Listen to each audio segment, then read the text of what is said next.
오늘 본문은 아주 단순합니다. 사도 바울이 앞서 말한 것을 정리하면서 마무리하는 대목입니다. 바울은 하나님께서 이스라엘을 택하셨다고 하였습니다. 그럼에도 불구하고 이스라엘은 하나님을 배역했습니다. 그렇다면 이스라엘에게는 희망이 없느냐?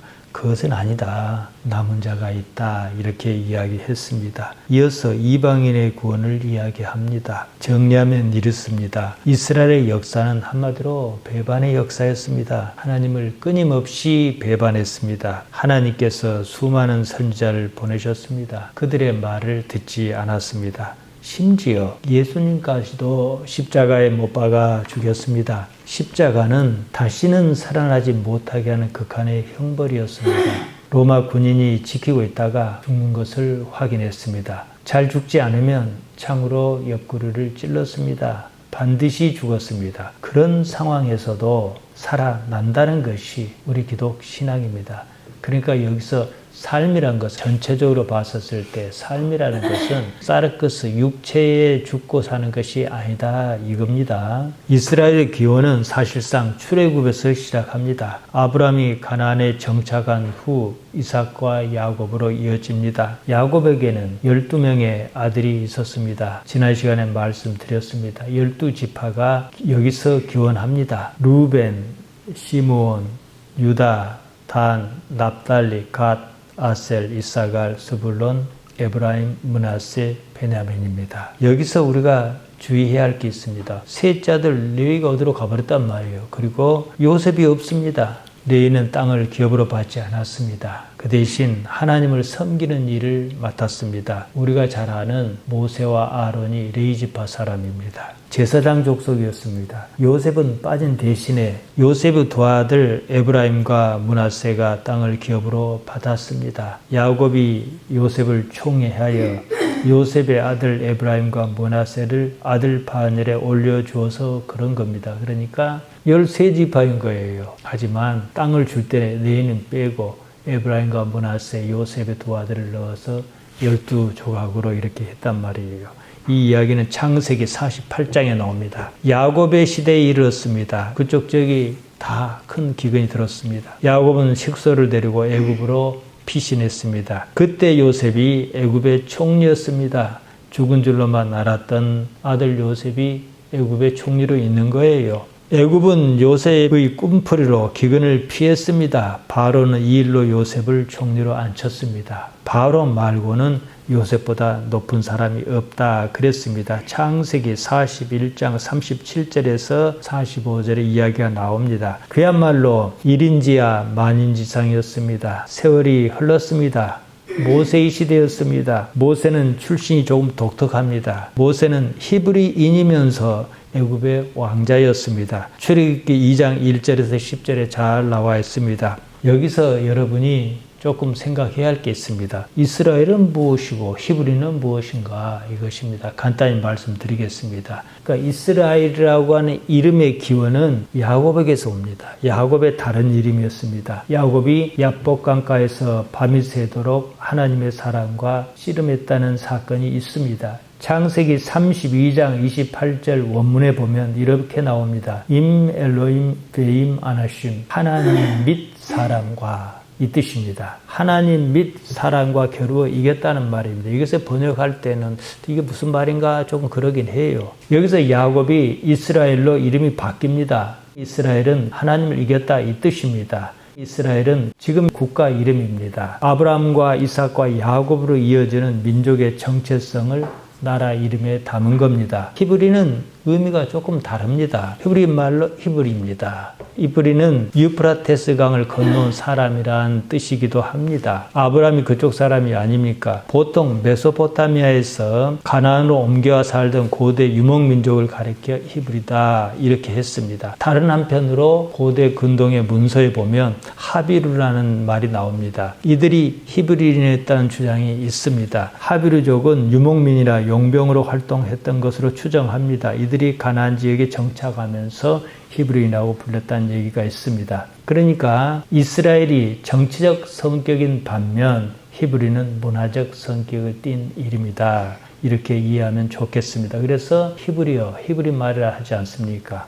야곱의 후손은 애굽에서 번성했습니다. 모세가 등장하기까지 야곱의 후손은 애굽에서 대략 400년을 살았습니다. 사도행전 7장 6절에 보면 스데반이 길게 설교하는 대목이 나옵니다. 여기에 그 기간이 400년이라고 했습니다. 바울은 갈라디아서 3장 17절에서 그 기간이 430년이라고 했습니다. 모세가 성장해서 출애굽할 때까지 40년을 포함해서 470년이다 이렇게 말하는 사람도 있습니다. 그 기간이면 상당히 긴 기간 아니겠습니까? 출애굽기 2장 24절과 25절에 보면 당시 상황이 나와 있습니다. 하나님께서 그들의 고통 소리를 들으시고 하나님께서 아브라함과 이삭과 야곱에게 세운 그 언약을 기억하사 하나님께서 이스라엘 자손을 돌보셨고 하나님께서 그들을 기억하셨더라. 이 부분이 매우 중요합니다. 하나님께서 야곱에게 약속하신 것을 잊지 아니하셨다는 겁니다. 노예살이를 했던 거예요. 바로가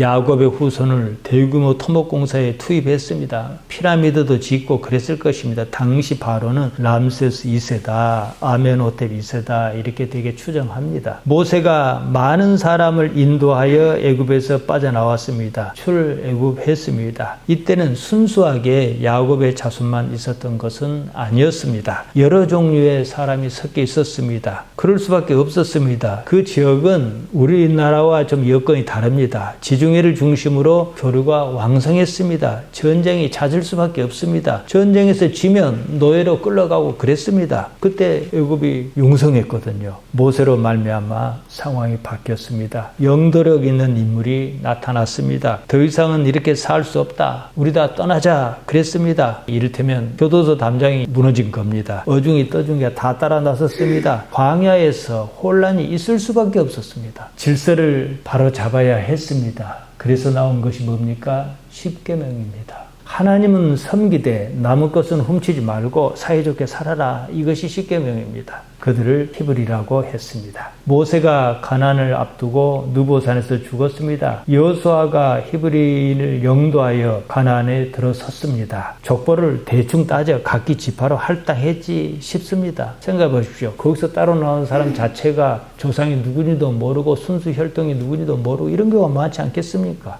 그렇게 해서 12지파가 가나안에 자리를 잡았습니다. 사무엘 때까지 하나님을 대신하여 사사가 백성을 다스렸습니다. 사사는 히브리 말로 샤파트입니다. 심판하다, 지배하다 이런 뜻입니다. 사사가 다스렸단 말은 실질적으로 하나님께서 친히 백성을 다스리셨다 이 말이거든요. 하나님께서 필요한 때마다 사람을 택하여 샤파트로 세우셨습니다. 왕이 필요 없었습니다. 하나님께서 왕이셨습니다. 백성이 이를 거부했습니다. 사무엘상 8장 5절에 나옵니다. 그에게 이르되 이제 사무엘에게 백성이 얘기하는 거예요. 당신은 늙고 당신의 아들들은 당신의 행위를 따르지 아니하니 모든 나라와 같이 우리에게 왕을 세워 우리를 다스리게 하소서 이랬습니다.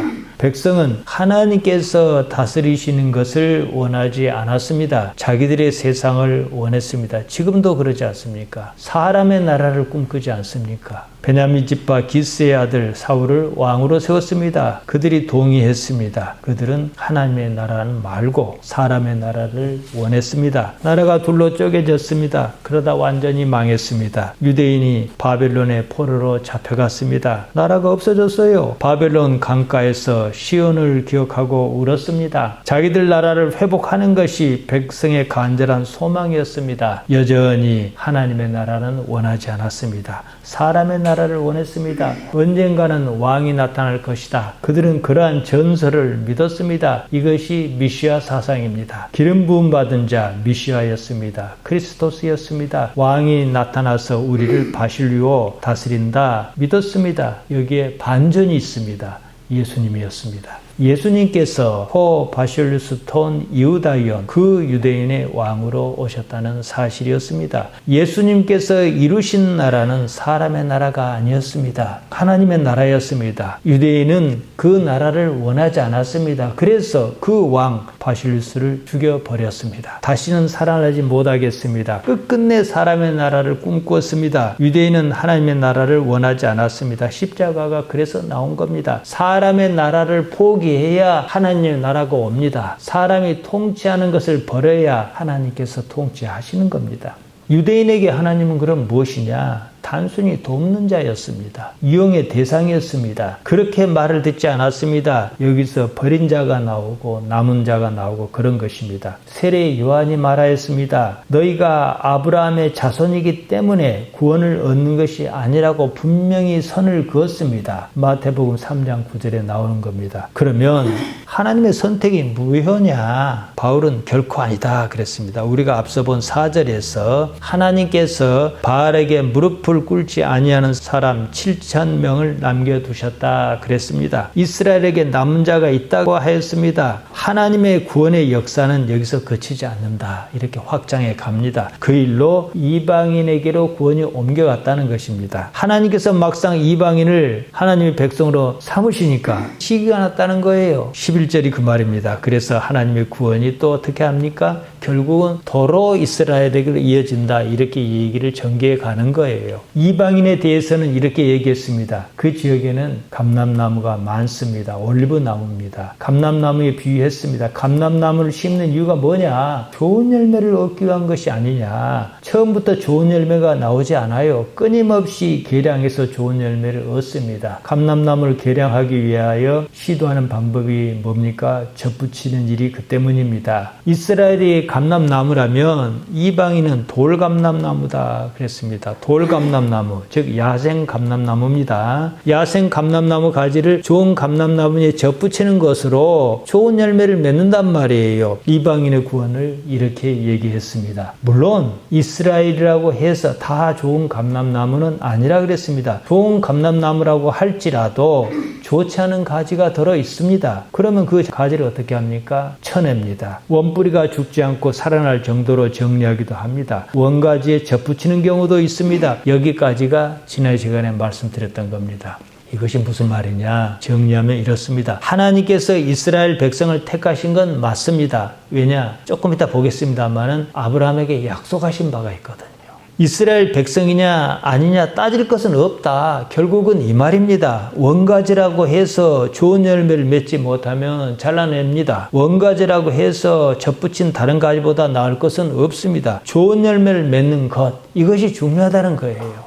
감람나무는요, 열매를 얻기 위한 거예요. 관상수가 아닙니다. 그래서 제가 지난 시간에 누가복음 6장 43절에서 44절을 말씀드렸습니다. 예수님께서 이리 말씀하셨습니다. 못된 열매 맺는 좋은 나무가 없고 또 좋은 열매 맺는 못된 나무가 없느니라. 나무는 각각 그 열매로 아나니 가시나무에서 무화과를 또는 찔레에서 포도를 따지 못하느니라. 이러셨습니다. 다시 말씀드립니다. 목적이 뭐냐? 좋은 열매를 맺는 것입니다. 유대인이든 아니든 상관없습니다. 우리는 그리스도인으로서 어떤 열매를 맺는가, 좋은 열매를 맺는 삶을 사는가 생각해야 합니다. 좋은 열매인가 아닌가, 삶을 하나님께 걸었는가, 이 문제입니다. 자기 삶에서 하나님을 목적으로 삼고 하나님을 이루고자 하면 좋은 나무일 것입니다. 좋은 열매를 맺는 것이니까요. 하지만 그것이 목적이 아니라면 유대인이 끊임없이 하나님을 배반했던 것과 마찬가지로 그런 일이 반복해서 나타날 것입니다. 바울은 다시 이스라엘의 구원을 이야기합니다. 여기서 기본 개념은 이렇습니다. 사람이 이러고 저러고 하는 것 같아도 사실은 하나님께서 다 하신다 이것입니다. 하나님께서 어떻게 하시는 것을 감잡습니다. 그 흐름을 알고 패턴을 인식합니다. 이것이 그리스도인의 영성입니다. 사람이 자기 삶에서 하나님을 알려고 해야 해요. 그래서 호세아는 호세아 6장 3절에서 힘써 여호와를 알자 이렇게 반복적으로 힘주어 말했습니다. 이것이 우리 그리스도인의 신앙입니다. 그러자면 하나님께서 목적이에요. 근데 내가 하고 싶거나 내가 하고자 하는 일이 하나님이 목적인 것에 부합하지 않는다면 어떻게 하겠습니까? 버려야 하는 거죠. 그래서 자기를 부인하고 자기 십자가를 지고 나를 좇으라. 예수님께서 마가복음 8장 34절에서 그리 말씀하셨던 겁니다. 예수님 당신 자신도 그러시지 않았습니까? 예수님께서는 당신의 목숨까지도 버리셨습니다. 예수님께 무엇이 최우선 가치였는가 헤아려야 합니다. 하나님 아버지를 구원을 얻으려고 그러신 것이 아니겠습니까? 25절입니다. 형제들아 너희가 스스로 지혜 있다 하면서 이 신비를 너희가 모르기를 원하지 아니하노니 알기 원한다 이 말입니다. 이 신비는 이방인의 충만한 수가 들어오기까지 이스라엘의 덜어는 우둔하게 된 것이라. 바울은 신비다 그래서는 미스테리언입니다. 비법, 비밀을 말합니다. 쉽게는 알 수 없는 거예요. 무슨 변화가 있어야 깨달아야 한다든지 이래야 하는 것입니다. 신비의 궁극적인 게 뭐겠습니까? 십자가입니다. 근데 십자가를 깨닫지 못하면 십자가가 어째서 신비인가 그 비밀을 깨닫지 못하면 도루묵이에요. 우리가 인생에서 많은 걸 겪고 고난을 받고 이럽니다. 결국에 뭐예요? 십자가의 비밀을 깨닫게 하기 위함이에요. 이걸 깨달으면 다른 건 다 끝나는 겁니다. 그러니까 여기서 말하는 신비는 뭡니까? 그 과정이지요. 무슨 깨닫는 바가 없으면 예수님의 궁극적 비밀에는 한치도 다가설 수 없습니다. 바울이 이야기한 바 신비는 언제나 십자가의 신비가 떠받치고 있습니다. 그래서 바울이 뭐라 했습니까? 고린도전서 1장 18절에서 십자가의 도다 이랬어요. 번역한 사람이 너무 나간 겁니다. 도 그러면 무슨 이치 같은 거잖아요. 근데 여기서 말한 것은 십자가의 로고스를 말합니다. 바울이 말하고자 하는 바는 이겁니다. 십자가가 바로 하나님의 신비다 이거예요. 하나님께서는 로고스로 나타나시고 그 로고스는 십자가로 이루어지기 때문입니다. 이런 이치를 깨닫고 이해하는 사람이 사실은 드뭅니다. 여기 본문에서 말하는 신비는요. 거기까지 나아가는 이른바 하나님의 경륜을 말합니다. 하나님의 경륜에 익숙하면 십자가의 신비에 이를 수밖에 없습니다. 보통 지혜를 하고 하면 소피아입니다. 우리가 다 아는 말입니다. 뒤에 33절에 나옵니다. 근데 여기서 지혜라고 번역한 말은 프로니모스입니다. 다른 말이에요. 제가 가끔 말씀드립니다. 번역하려면 오해가 없도록 거기에 맞는 단어를 일관성 있게 써줘야 합니다. 이것은 지혜라는 뜻이 없는 건 아니라 우리가 생각하는 지혜가 아닙니다. 프로니모스는 프로네오손 말입니다. 프로네오가 뭡니까? 생각한다는 뜻이에요. 따라서 프로니모스는 생각이 있는 것을 말하는 사려 깊은 거, 슬기로운 거 이런 뜻입니다. 25절에서 바울이 말하는 바는 너희가 생각을 좀 해라 이 말입니다. 너희가 조금만 생각하면 하나님께서 어찌어찌 하시는지 그 신비를 알 수 있다 이런 뜻으로 하는 말입니다. 이어서 구원의 절차에 대한 신비, 과정으로서 신비를 이야기합니다. 이방인이 충만한 수에 이르러야 한다 그랬습니다. 충만한 수, 폴레로마입니다. 어느 정도인지 모르지만 하나님께 정하신 일정한 수가 가득 찰 때까지 이겁니다. 우리로서는 그저 하나님께 내맡기는 것뿐입니다. 아무튼 이방인이 플레로마 충만한 수에 차기까지 이스라엘이 덜어는 우둔한 상태라 이랬습니다. 번역이 좀 이상합니다. 우둔함, 포로시스입니다. 완고한 것을 말합니다. 7절에서 보았습니다. 거기는 포로가 쓰였습니다. 같은 말인데 거기서는 동사로 쓰인 겁니다. 여기는 명사고요. 이스라엘이 완고한 것이 하나님께서 그렇게 하셔서 그런 것처럼 들립니다. 이런 표현 방식에 대해서 신앙인 우리는 대충 감잡고 압니다. 우리가 보통 그렇게 말하지 않습니까? 자기가 어찌어찌 해놓고 일이 잘 풀리면 하나님께 다 알아서 하셨다 그러지 않습니까? 같은 뜻으로 하는 말입니다. 하나님의 주권을 포기할 수 없어서 하나님의 주권을 포기하지 않고 말하려니까 신앙을 가지지 않은 사람들은 이게 무슨 말인가 싶은 이상한 소리로 들리는 거예요.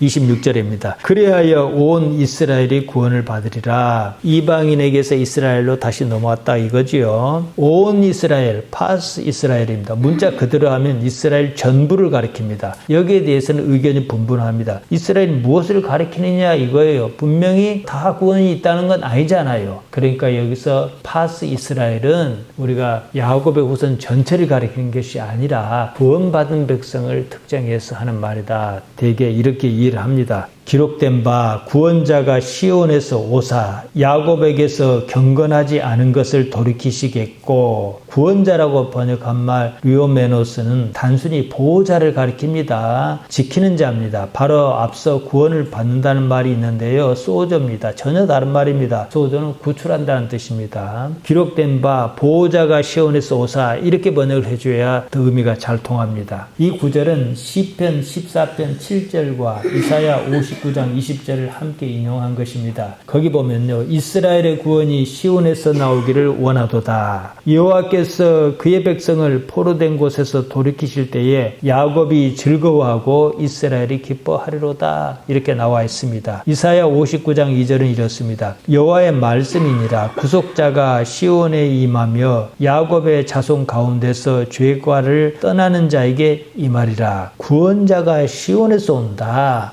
헥세이 에크 시온 리오메노스. 리오메노스는 보호자입니다. 보호자가 시온에서 온다 그랬습니다. 시온, 여러분이 많이 들어보셨지요?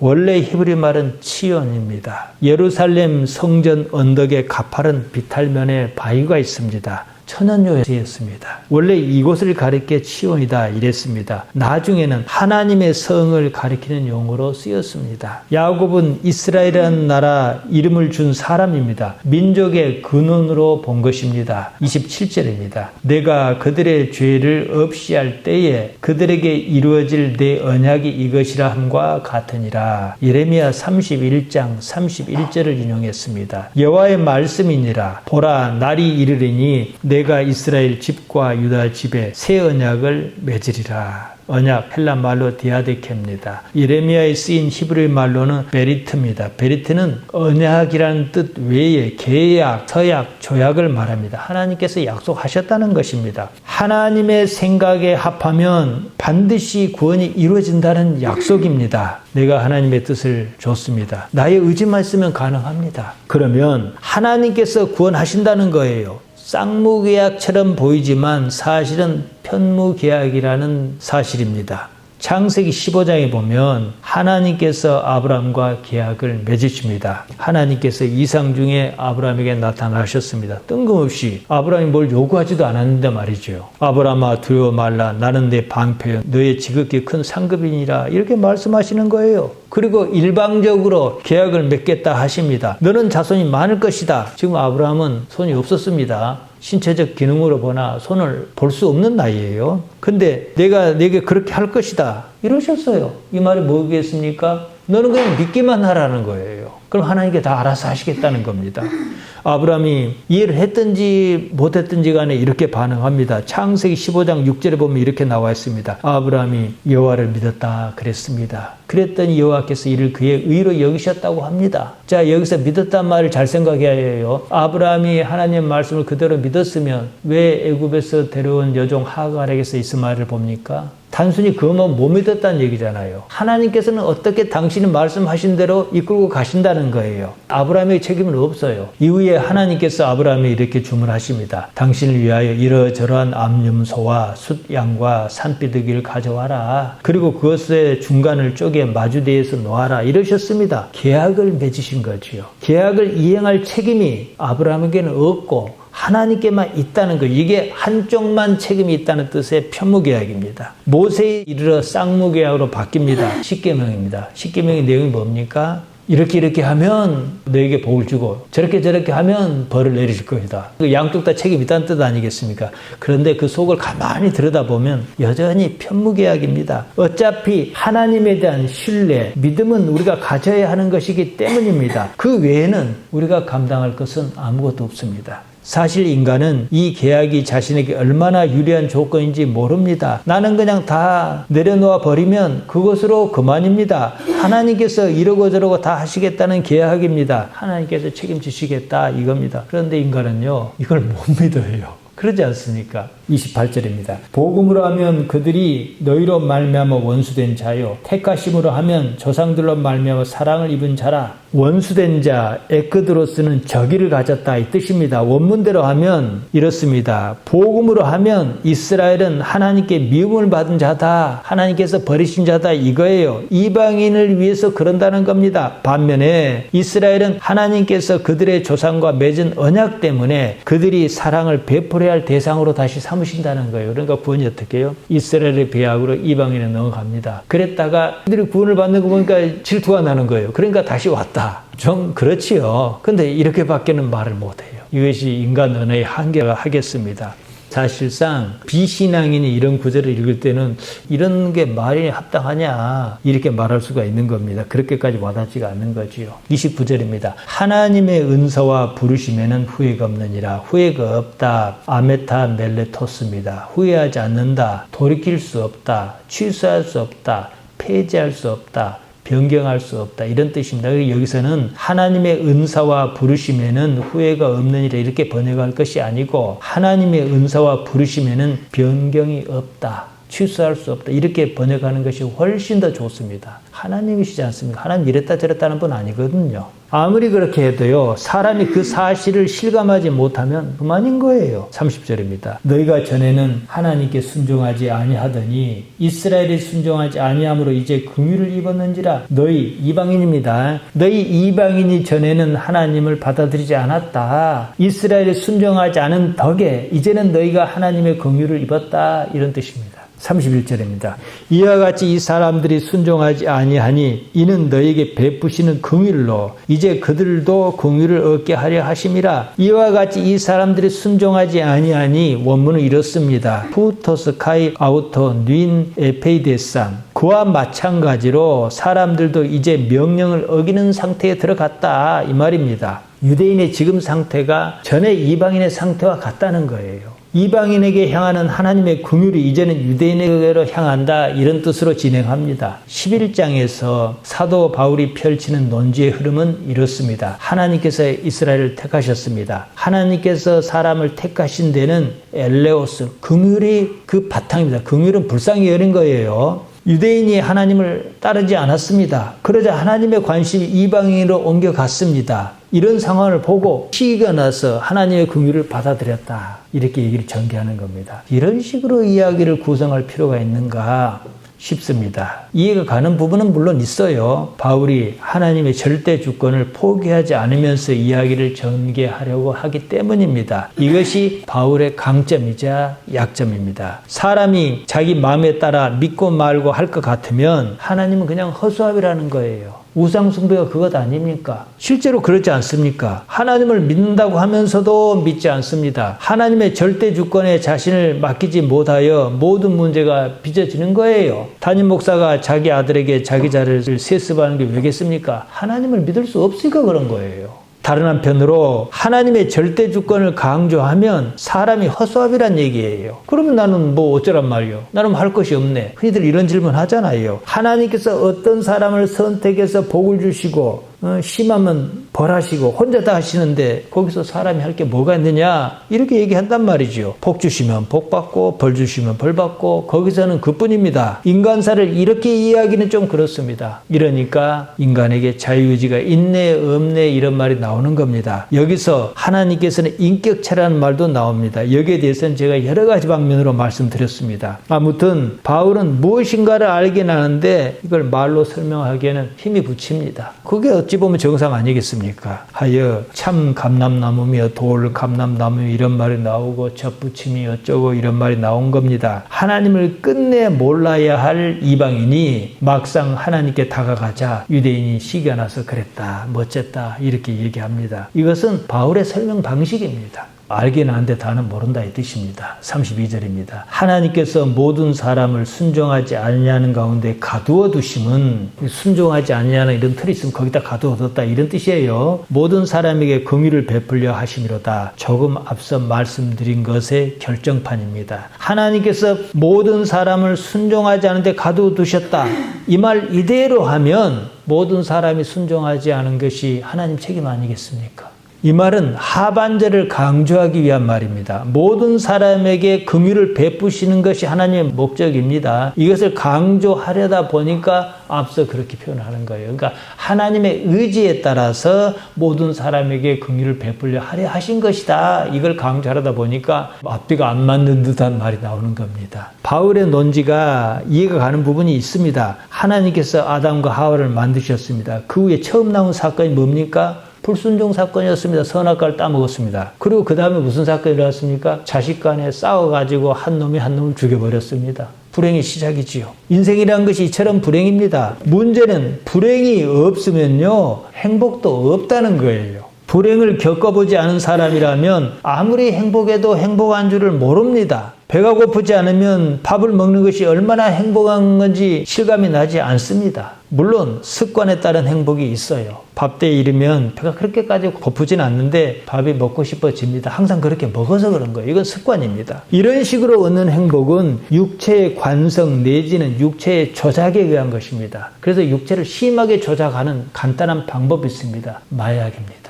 오늘날 우리 사회가 마약 문제가 아주 심각합니다. 아무튼 배가 고프다는 고통 덕에 밥을 먹는 행복감을 경험한다는 것은 사실입니다. 시장이 반찬입니다.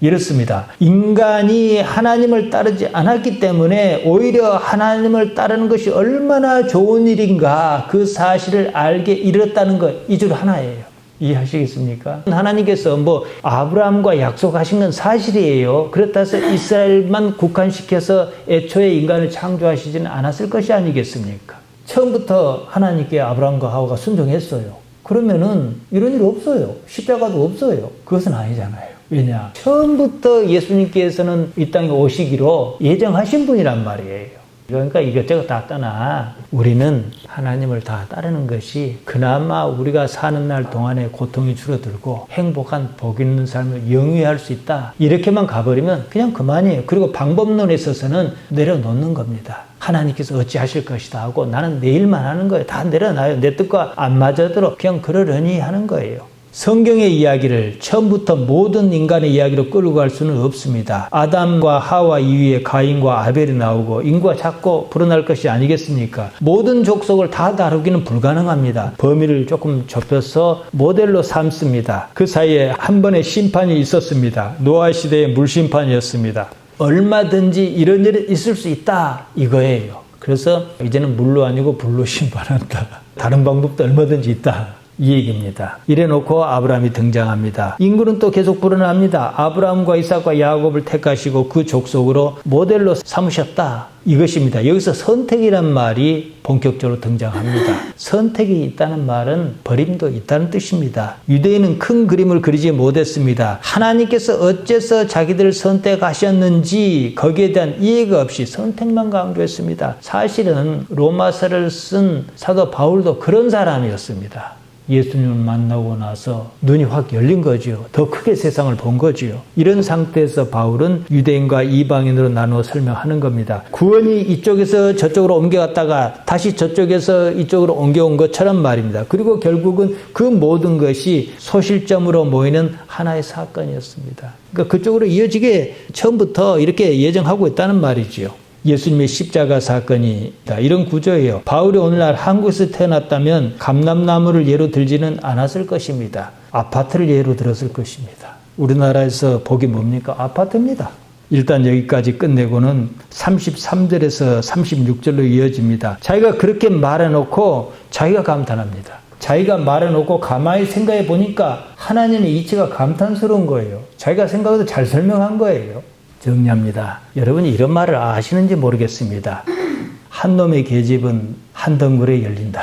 한 남자의 처첩이 비록 여럿이라도 집안의 규율과 남편의 성질에 따라 모두 비슷해진다 이 말입니다. 지금은 남녀가 동등한 시대입니다. 그때는 그러지 않았습니다. 그 시대에 아주 많이 배운 여성이 아니라면 경제활동을 거의 할 수가 없었습니다. 많이 배운 여성이면 좋은 집안에 태어났을 것이 아니겠습니까? 대부분은 그렇지 않았습니다. 혼기가 찬 여자가 시집을 가지 않으면 먹고 사는 일 자체가 막막했습니다. 그래서 밀려서 시집 가는 경우도 있었습니다. 지금으로서는 도저히 상상할 수 없습니다. 그만큼 우리 사회가 변했습니다. 그 시대의 남자가 조금이라도 여유가 있으면 첩을 두는 일이 흔했습니다. 이런 상황에서 나온 겁니다. 우리가 매주 모입니다. 우리가 이렇게 모이는 중심에 뭐가 있습니까? 성경 말씀이 있습니다. 여러분이 듣기는 조금 힘드실지라도 제가 원어를 얘기하고 성경이 말하는 본래 뜻을 말씀드린 이유가 여기에 있습니다. 그러면 말씀이 기강을 바로잡습니다. 월전 교회가 만들어지는 거예요. 이렇게 시간이 지나면서 모인 사람이 말씀으로 비슷해집니다. 어디 비슷해져요? 이들끼리 비슷해지기도 하지만 궁극적으로는 예수님과 닮아가는 거예요. 그 때문에 성경의 말씀을 올바르게 전하고 이해하는 것이 매우 중요합니다. 그렇지 않으면 교회가 말씀 집단이 아니라 관습 집단으로 변합니다. 대표적인 관습 집단이 이단입니다. 이상한 목사가 한 교회에서 수십 년을 목회했습니다. 그 교회는 성경의 말씀을 원래의 의미로 믿지 않습니다. 목사가 영적으로 해석했다 하는 그것을 믿습니다. 그렇게 해서 또 많은 세월이 지납니다. 그 집단 가운데서 그렇게 형성한 자기들의 관념이 생깁니다. 그것을 믿습니다. 결국은 하나님을 믿는 것이 아니라 자기들이 믿고 싶은 것을 믿는 거예요. 우리 교회와 산 너머 교회가 다릅니다. 다를 수밖에 없습니다. 이런 이유 때문입니다. 조금 다른 것 가지고는 문제 삼을 수는 없어요. 달라도 너무 달라버리면 문제가 있는 겁니다. 어디에 발을 담글 것인가, 무엇을 추구해야 하는가 분명하지 않습니까? 삶은요, 그 자체가 고난입니다. 어째서 그런지 알아도 그만, 몰라도 그만이에요. 잠깐 행복하다가 이내 행복하지 않은 상태로 되돌아가는 관성이 있다는 사실을 우리가 압니다. 결국은 하나님이에요.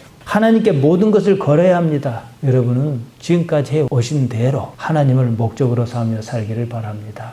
기도하십시다. 하나님 우리 아버지, 우리를 이끌어 주셨습니다. 영원으로 인도하여 주시옵소서. 이 땅에 사는 날이 얼마든지 간에 주 안에서 평안하도록 우리를 지켜 주옵소서. 예수님 이름으로 기도하옵나이다.